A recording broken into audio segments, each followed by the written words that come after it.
Que bom que a boa sorte os trouxe novamente a continuação de nossas leituras. Então vamos lá?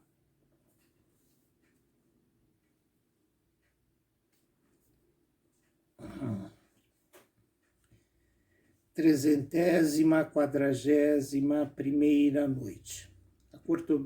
Acordada no horário de sempre por sua irmã Dinazar da Sherazade, continuou a história de Aladim da seguinte forma.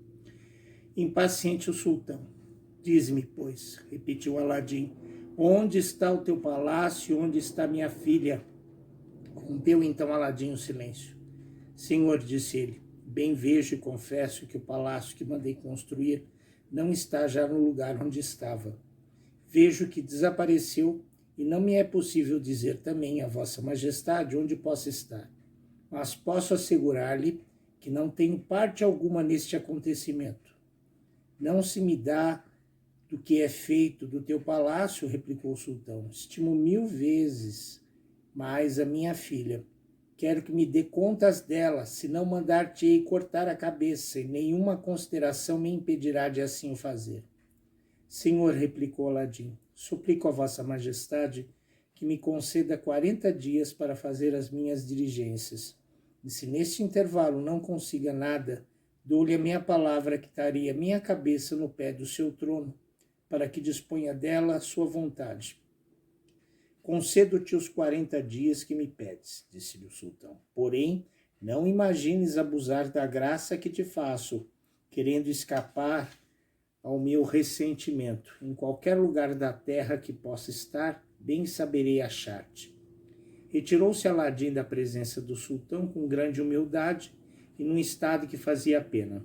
Atravessou alguns pátios do palácio com a cabeça baixa, sem ousar levantar os olhos na confusão em que estava.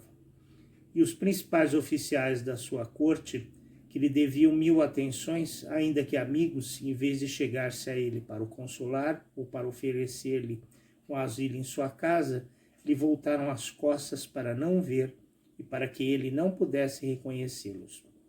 Porém, ainda que tivessem chegado a ele para dizer-lhe alguma coisa que pudesse consolá-lo, ou para fazer-lhe oferecimento dos seus serviços, não teriam já reconhecido Aladim, que não se reconhecia a si próprio e não estava já em si. Bem o deu a conhecer quando se achou fora do palácio, pois sem refletir no que fazia, perguntava de porta em porta e a todos que encontrava se não tinham visto o seu palácio ou se não podiam dar-lhe novas dele. Estas perguntas fizeram crer a toda a gente que Aladim perdera o juízo. Alguns riram-se, porém os mais cordatos, e particularmente os que tiveram alguma amizade ou trato com ele, compadeceram-se, na verdade, do seu estado. Demorou-se 3 dias na cidade, indo ora para uma parte, ora para outra, comendo somente o que lhe ofereciam por caridade e sem tomar resolução alguma. Finalmente, como não podia já, num estado lastimoso em que se via, ficar numa cidade onde fizera tão bela figura, saiu dela e tomou o caminho do campo. Desviou-se das principais estradas e, depois de ter atravessado alguns campos numa incerteza horrenda, chegou finalmente à entrada da noite à margem do rio e ali teve um pensamento de desesperação. Aonde irei buscar o meu palácio? Disse consigo. Eu, em que província, em que país, em que parte do mundo o achareis? E a minha rica princesa também, que o sultão me pede? Nunca o conseguirei. Melhor é que me livre de tantas fadigas que não me serviriam de coisa alguma e de tantos desgostos que me oprimem. Estava a ponto de deitar-se ao rio, conforme a resolução que acabava de tomar, mas pareceu-lhe, como bom muçulmano, fiel à sua religião, que não devia praticar este ato sem fazer primeiro a sua oração. Querendo preparar-se para isso, chegou-se à borda da água para lavar as mãos e a cara, conforme o costume do país.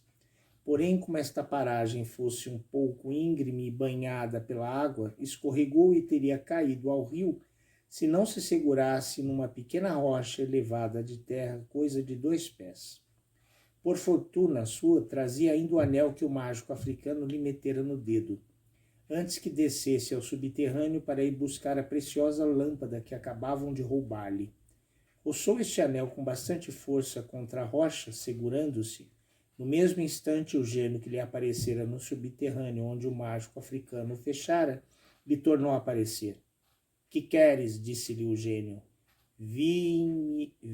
Vês-me aqui pronto a obedecer-te como teu escravo, e de todos os que têm o anel no dedo, eu e os outros escravos do anel.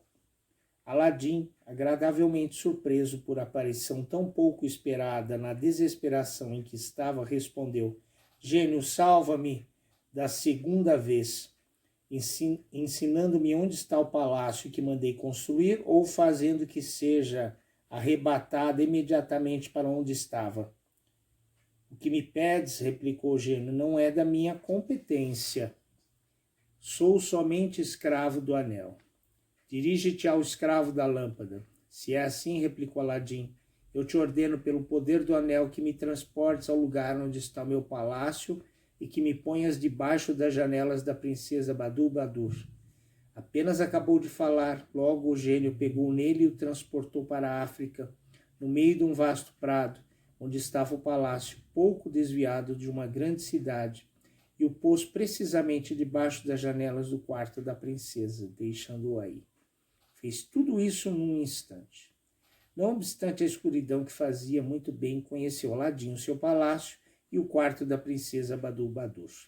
Mas como fosse já alta a noite e tudo estava sossegado no palácio, afastou-se um pouco mais e assentou-se ao pé de uma árvore.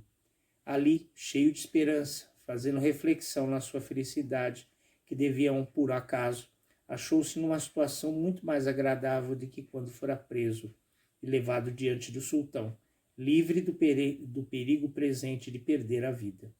Entreteve-se algum tempo com estes pensamentos agradáveis, porém, como houvesse 5 ou 6 dias que não dormia, sentiu a necessidade de descansar e, com efeito, adormeceu ao pé da árvore onde estava.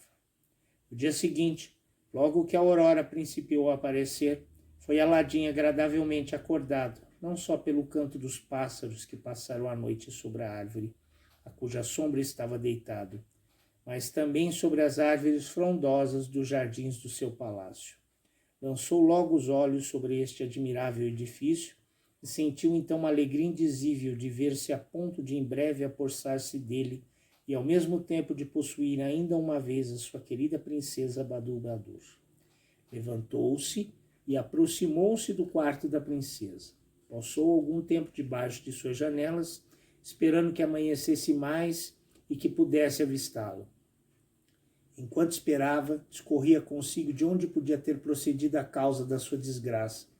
E depois de cogitar muito, ficou certo que ela procedia de ter perdido de vista a sua lâmpada. Culpou-se a si mesmo do descuido e do pouco cuidado que tivera de desapossar-se dela num só instante. O que mais o embaraçava é que não podia imaginar quem era o invejoso da sua felicidade. Tê-lo-ia logo compreendido se soubesse que ele e o seu palácio se achavam então na África. Porém o gênio, escravo do anel, não o tinha dito, e ele não se informara disso. O nome só de África lhe teria lembrado o mágico, seu inimigo declarado. Levantava-se a princesa Badu-Badur mais cedo do que costumava, desde o seu arrebatamento e transporte para a África, pelo artifício do mágico africano, cuja vista até então fora constrangida a suportar uma vez cada dia, porque era dona do palácio, mas dera-lhe sempre tão pouca atenção que não ousara ainda alojar-se nele. Tendo-se vestido, uma de suas escravas, olhando por uma grade, avistou Aladim. Correu logo a avisar sua ama. A princesa, que não podia crer nesta nova, veio apressadamente apresentar-se à janela e avistou Aladim.